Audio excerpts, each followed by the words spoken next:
Tolong penjelasannya surah Yunus ayat 3. Dia bersemayam di atas arsh untuk mengatur segala urusan. Karena banyak yang beranggapan bersemayam layaknya manusia. Terima kasih. Ini sudah kita jelaskan sebenarnya ya. Mungkin yang bertanya tidak sempat hadir di pasal keempat Minhajul Muslim. Kita sudah masuk ke pasal keberapa ini? Ke-8 kalau salah ya. Masalah hari kiamat. Jadi Allah subhanahu wa ta'ala bersemayam di atas arsh. Allah subhanahu wa ta'ala melihat. Allah subhanahu wa ta'ala mendengar. Allah subhanahu wa ta'ala mengetahui. Yani mengawasi, kan itu. Allah marah, Allah cinta, Allah ridha. Semua itu nama-nama dan sifat Allah wajib kita imani sebagaimana apa adanya. Kata Imam Syafi'i rahimahullah, saya beriman kepada apa yang Allah sampaikan tentang dirinya seperti yang Allah inginkan, gitu kan. Dan saya juga beriman kepada apa yang disampaikan Rasulullah SAW sebagaimana apa yang diinginkan oleh Rasulullah SAW. Jadi kita harus memang seperti itu konsepnya. Kalau masalah Allah SWT dikatakan bersemayam, ya bersemayam di atas arsh. Tapi tidak boleh ada penyerupaan dengan makhluk. Tidak bisa, tidak jangkau. Bapak Ibu sekalian, akal kita ini dengan anggota tubuh, hati nurani, anggota tubuh, tangan, kaki, segala ini diberikan oleh Allah sebagai fasilitas untuk tunduk pada wahyu. Pahamin poin ini ya. Jangan wahyu yang Bapak Ibu korek-korek dengan akalnya, maunya wahyu sesuai dengan akalnya, nggak bisa. Kalau kita dahulukan akal, apa standarisasinya? Misal gini, kalau kita semua ini punya akal pikiran kita berbeda-beda semuanya. Yang satu suka kuning, yang satu suka kuning, yang satu suka biru, yang satu suka hijau, beda-beda warna, beda-beda bentuk, beda-beda jenis makanan, beda-beda keinginan kendaraan dan seterusnya. Baik, akal manusia berbeda-beda, diatur oleh wahyu. Wahyu yang mengatur, ada standarisasi. Bayangkan kalau kita balik, akal yang mengatur wahyu, akal siapa yang jadi standar? Itu. Bapak Ibu kalau kerja di satu perusahaan yang harus tunduk, kita tunduk ke peraturan perusahaan atau perusahaan tunduk dengan akal-akal otak-otaknya pegawai-pegawai? Tentu saja pegawai tunduk kepada peraturan perusahaan.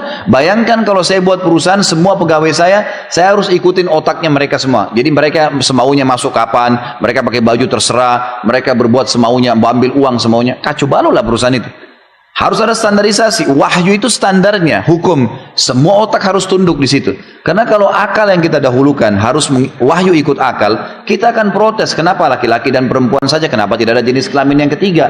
Kenapa sholat duhur 4 rakaat? Kenapa sholat 5 kali? 1 kali saja. Dan gitu. Terusnya kita akan banyak protes tuh. Kenapa ada malam dan siang? Kenapa harus ada begini? Kenapa harus ada begitu? Kenapa harus ada pisang? Kenapa harus ada anjing? Kenapa harus ada babi? Banyak. Akal tidak bisa kalau dilepas, tidak dikontrol oleh wahyu, dia akan kemana-mana. Kacau balau semuanya. Maka harus ditundukkan dengan akal kita, dengan wahyu. Wahyu menyampaikan tentang nama-nama dan sifat Allah, kita harus imani apa adanya sampai ada penjelasan dari wahyu. Wahyu cuma menyampaikan Allah punya telapak tangan, Allah punya kaki, Allah punya penglihatan, pendengaran. Tapi Allah katakan dalam Al-Quran, laisa kamitslihi syai'un wa huwas samiul basir. Allah itu tidak menyerupai siapapun, gitu kan? Apapun, dan dia maha mendengar lagi maha melihat. Jadi kita harus tahu masalah itu. Masalah Allah SWT beristiwa, bersemayam di atas arsy-Nya dengan kemahabesarannya. Imani masalah itu. Makanya Imam Malik rahimahullah pernah ditanya seseorang, lalu dia berkata, wahai Imam, bagaimana sih caranya memahami istiwa? Seperti tadi pertanyaan, apakah seperti manusia bisa difahamin begitu? Manusia yang naik di atas singgasana? Lalu kata Imam Malik rahimahullah kalimat yang bijak, orang yang punya ilmu dalam masalah yang dia mengatakan, istiwa sudah maklum, bersemayam itu jelas, nggak ada sesuatu yang perlu dipertanyakan. Dalam bahasa Arab istiwa jelas adalah naik ke atas singgasana, gitu kan. Kemudian dikatakan kaifiyahnya majhul, bagaimana prosesnya tidak jelas buat kita karena tidak disampaikan dalam wahyu. Kita imani apa adanya. Was-su'al anhu bid'ah, bertanya tentang itu adalah perbuatan bid'ah, gitu kan. Imam Malik menutup pintu itu karena berbicara dengan tentang zatnya Allah itu tidak bisa terlalu jauh kecuali ada dalil yang menjelaskan. Allahu a'lam. Ini yang bertanya bisa kembali juga Bapak Ibu sekalian kembali ke materi kita di YouTube sudah ada tentang kajian Minhajul Muslim pasal keempat tepatnya, beriman pada asma dan sifat Allah. 2. Di mana keberadaan Allah itu, Pak Ustaz?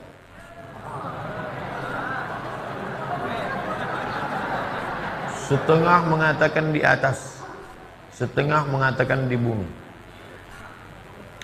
Menurut saya Pak Ustaz, Allah itu di bumi. Kenapa Allah itu di bumi? Ini ayatnya. Wa huwa ma'akum aynama kuntum. Dia bersama kamu di mana kamu berada. Saya sedang di Rokan Hulu, berarti Allah sama saya di sini. Kata yang satu lagi, Allah di langit. Mana ayatnya? Nih. Ar-Rahmanu 'alal arsy istawa. Allah duduk di atas kursi. Aras di atas. Oleh sebab itu dalam akidah Ahlus Sunnah wal Jamaah, apa kata Sayyidina Ali? Allazi ayyanal aina la yuqalu annahu aina. Dia yang sudah ada sebelum waktu dan tempat ada, maka tak layak ditanya dia berada di mana. Dia sudah ada sebelum tempat itu ada. Dia sudah ada sebelum waktu itu ada. Yang layak ditanya di mana Abdul Somad, karena Abdul Somad ada. Setelah itu barulah waktu ada, sudah ada sebelum Abdul Somad ada. Tapi dia yang sudah ada sebelum waktu dan tempat ada, maka tak layak ditanya kepada dia di mana. Allahu munazzahun anil jihatis sid, kata akidah Thahawiyah. Allah suci dari 6 arah. Sid 6. Dia tak di muka, dia tak di belakang, dia tak di kanan, dia tak di kiri, dia tak di atas, dia tak di bawah. Dia dekat, tak bersentuh, dia jauh, tak berantara. Maka dikaji dalam ilmu akidah. Islam tak lepas dari 3. Akidah, syariah, akhlak.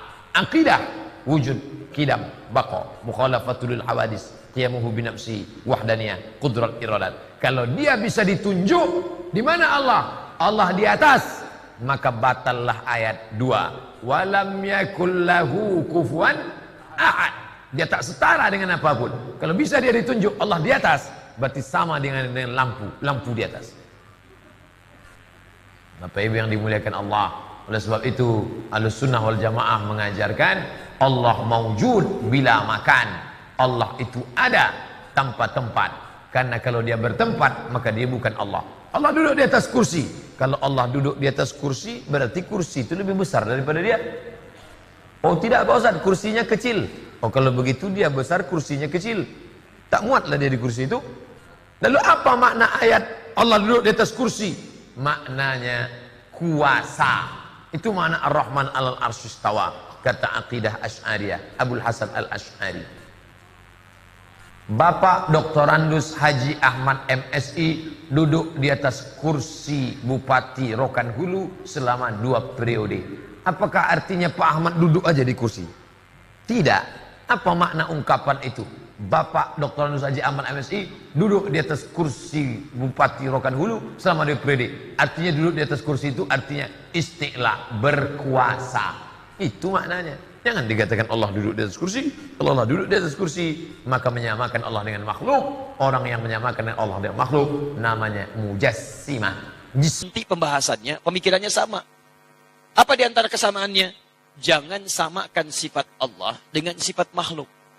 Tanzihu sifatillahi subhanahu wa ta'ala al-khaliq min sifatil makhluk.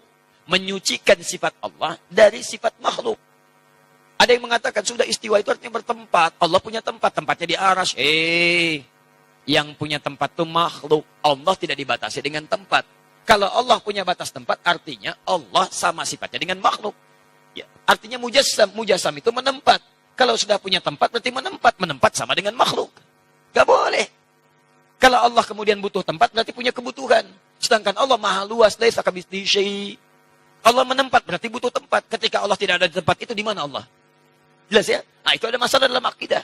Makanya kalau antum ingin memahami ini, kalau ingin tetap memaksakan tempat, ditakwilkan.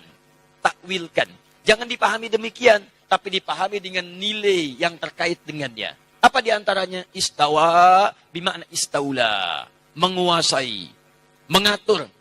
Aras jangan diartikan dengan bertempat di situ. Ada begitu tidak? Artikan dengan di arasnya itulah Allah mengatur. Menguasai. Menguasai aras, menguasai alam dan sebagainya. Ustaz, ayatnya jelas, ngapain main takwil-takwil? Ada beberapa ayat yang memang kita harus pahami dengan takwil. Contoh, misal, teman-teman sekalian, wala takunu kalladzina nasullaha fa'ansahum anfusahum. Jangan kalian menjadi seperti orang yang lupa dengan Allah, maka Allah pun lupa dengan mereka. Awas.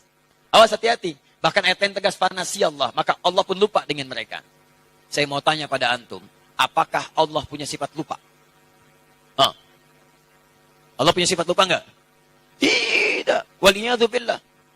Oh, tapi Ustaz, biarkan kita mengartikan ayat itu. Lupa, biarin lupa aja. Sesuai dengan sifatnya Allah. Oh, bagaimana lupa sesuai dengan sifatnya Allah? Allah enggak punya sifat lupa. Makanya ketika antum ingin memahami sesuatu, mesti hati-hati. Kalau melihat pendapat ulama, langsung jangan diserang. Oh, ini Asy'ari. Asy'ari itu nggak boleh. Ini bid'ah, ini haram, ini dolalah. Sebentar, pelajari dulu kenapa beliau menyampaikan itu. Apa turunan tafsirnya? Apa pemahamannya? Makanya saya ketika disoal teman-teman tentang hadis nuzul. Allah turun ke langit dunia. Ustaz Adi mengingkari hadis nuzul. Ah, antum yang kurang gaul. Antum kurang piknik. Kapan saya mengingkari hadis itu? Kalau saya mengingkari, saya nggak akan sampaikan hadisnya. Saya meyakini hadis itu. Bahkan hadis itu disampaikan oleh riwayat Tabaqah pertama oleh 30 orang sahabat paling thiqah. Cuman pemahaman saya tidak seperti pemahaman antum dalam memahami hadis itu.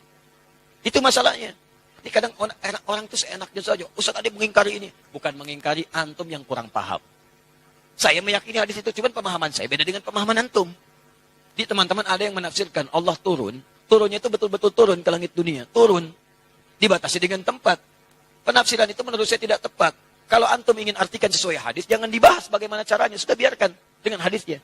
Tapi ketika antum katakan turun ke langit itu benar-benar turun, berarti Allah menempat. Itu mujassam.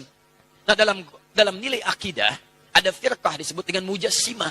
Firqah itu menjadikan Allah berjisam kepada makhluk yang semalam saya bahas itu. Di antara turunannya aliran sesat, kata Syekh Hashim. Siapa aliran sesat ini? Yang meyakini Allah mujassam. Mujassam itu menyatu dengan benda, dengan tempat, bahkan dengan makhluk. Di antara yang paling fatal, Allah menyatu dengan jasad seseorang. Itulah yang manunggaling kaulah Gusti. Ya, menyatu dengan diri saya, merasa lebih dekat. Siapa kamu? Saya Allah. Allah sedang apa? Sedang makan. Itu bahaya. Musyrik itu. Termasuk maaf, Allah ada di tempat, Allah menetap. Paling sederhana saja begini. Maaf ya, Papua dengan Lampung bedanya 2 jam. Duluan Papua. Kalau antum artikan hadis akhir malam dengan Allah turun, misal Allah turun ke dunia. Di situ ada. Ketika Allah turun di Papua, mana orang Lampung? Ketika Allah turun di Lampung, berarti meninggalkan Papua. Sedangkan sifat Allah meliputi seluruh alam, tidak dibatasi dengan tempat. Makanya tanzihul khaliq bin sifatil makhluk. Antum kalau ingin bicara masalah ini mesti hati-hati. Kalau antum menyentuh sesuatu yang sensitif, bisa salah antum. Ketika salah menilai Allah, bisa kufur antum di situ. Bisa bahaya. Jika ada jawaban yang tadi saya sampaikan benar, ukurannya sesuai dengan Al-Quran dan Sunnah, silakan amalkan. Berdasar pernyataan para ulama.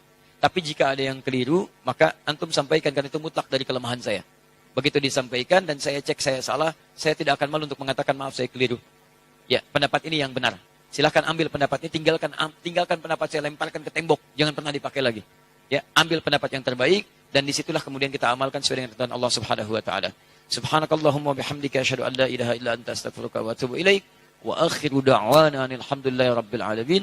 Assalamualaikum warahmatullahi wabarakatuh.